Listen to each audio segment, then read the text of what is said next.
That's a good topic to talk about. I was listening to Curtis Mayfield the other day. What song was I listening to? Busher Man. All them, but he got a couple other songs. Just listen to the that's my favorite album. That one that he did. That Superfly soundtrack, John. And he got one. Freddie, you should know better. Oh yeah. Oh. That's one of my favorite ones. Cause what he was saying in the song. He talked about Freddie a lot in that joint. Freddie's dead. Eddie, no, cause Freddie and the other one was my name, Eddie, and he said, Eddie, you should know better. Cause brother, you know you're wrong.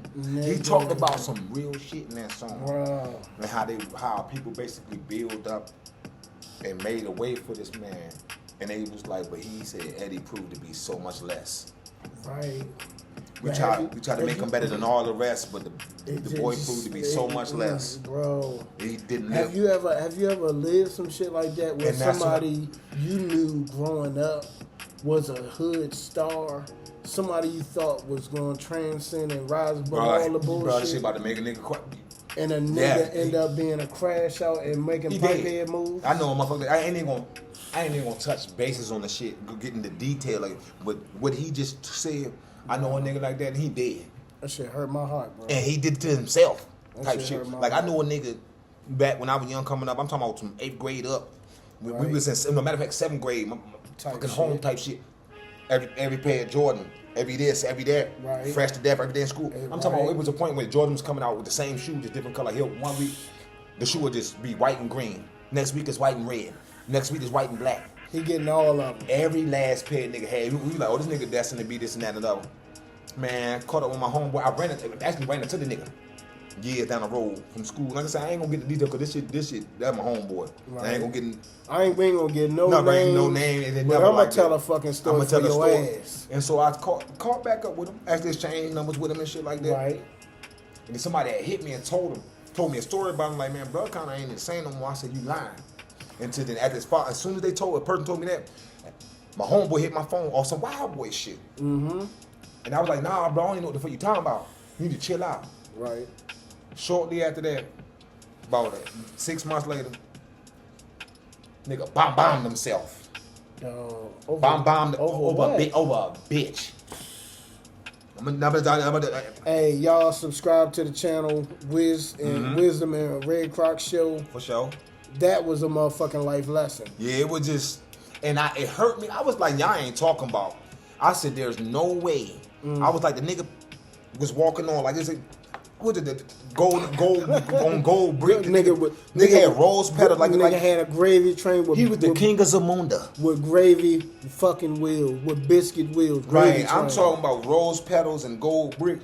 And then you hear the stories like, no, motherfucker had the path laid out for him. You mean to tell? And sometimes it be like that. Right. Some people could prove to be so much, and it was all about a love triangle. And I'm like, nah, not that nigga.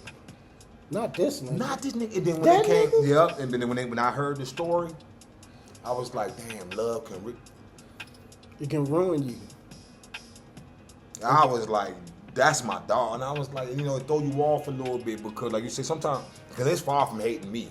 Right. You see greatness in the motherfucker, and you would wish down the road you would see a motherfucker I was just thinking that greatness early in the day, bro. Right, you be like, that's the thin line between a hater and somebody that's inspired by somebody that's doing tight things. Wow.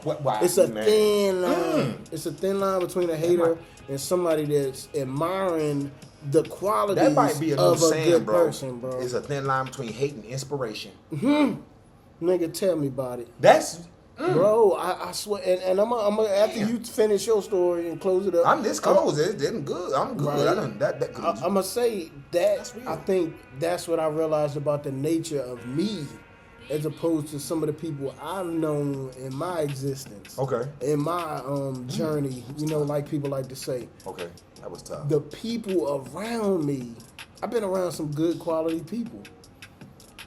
When I was like 16 years old. Scrambling and scraping in the streets a little bit. I was just talking about that age too, yeah. It was a dude that I grew up with, tough. Nigga showed me like $36,000 in cash in a boot box. In a Timberland boot box. And around that time, you like, woo. Meanwhile, this man done purchased a home. He not just a regular hustler. He a 9-to-5 nigga. and he go and get it after work. I think that's a good mixture. And then that nigga he done grabbed a fresh whip off. I ain't gonna say what kind because they'll know who I'm talking about. Right. My people from around my way. Yeah. He grabbed a fresh whip off the lot.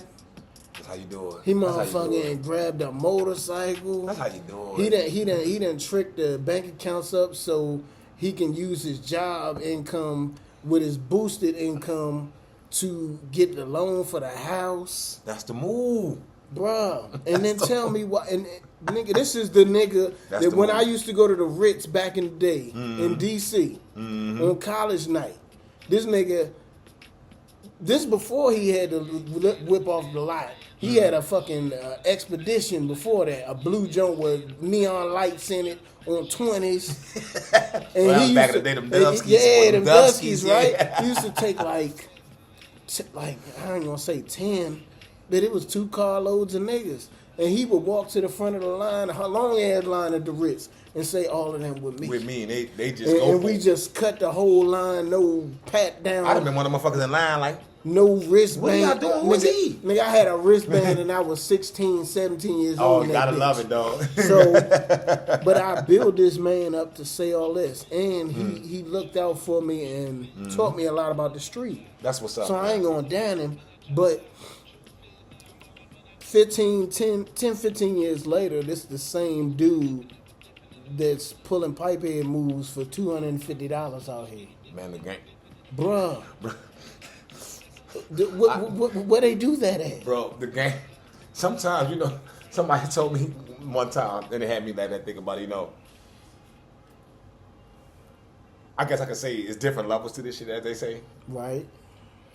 And one thing in life, too, I can tell too, change is constant. All the time. Even with the game. Right. If you was, you might have been the hustler of the century in the 90s. Right. But when 2000 hit, they hustled a little different. And your hustling skills and ambition might not be the same as today's or societal standards. Yes. And when you try this, I'm gonna try what I knew from the 90s and 2000. You might. You can't. Sometimes you can't take the 99 into the 2000. You can't take the 90 into the 99. Might hit you upside your head. You come back home like, baby, I went out here and they told me I went out here and tried to purchase this. And they told me the price was this much. Right. I had this much, and I had to I had to do what I had to do. I had to get out of it because they thought I was. Bro, this dude was top brass to me in my eyes. The game changes. Respected the man so much, and I can understand. Yeah. And to see this man fall from glory like that. And with that being said, too, I can truly say it might not necessarily been all his fault, because sometimes the game change and so much change, it's like it throws you out your element. But at the same time, too, a true hustler will figure out, this what sell now, or this what happen now, so you won't be at that out here doing them, pipe head move. Yeah. But that's funny you said that, because I done seen some real ones too. Like, hold on, you doing this now? This what we doing? Because they can't. I think the big word is they can't adapt. Bro, I seen. And now they out here doing this, and you like, bro, these drugs is different these days, bro. That's another thing. Cut it, man. Bro, dog, it's a nigga I know had all the money in the world as a young nigga. Man, used to go to the strip club and throw all the ones and fives he had, because he had so much money. You look up, be like, man, it's raining in this. And then now I done seen this nigga stand outside the 7-Eleven without a belt or a decent pair of pants on his ass. Bro, I had somebody laughing. This nigga had the 6 rings on. That's that smile now. That's that smile. You know what? Bro tapping into some real shit right now. Nigga had the 6-ring Jordans on. Some pants down below his ass cheeks. Jacket. Zipper broke. The nigga... top of his head bald. Y'all know what? Got dreads on the side. Y'all listen, just listen. Just listen. Ain't nobody making fun. But he used to be the man. That's that smile now, cry later. Right.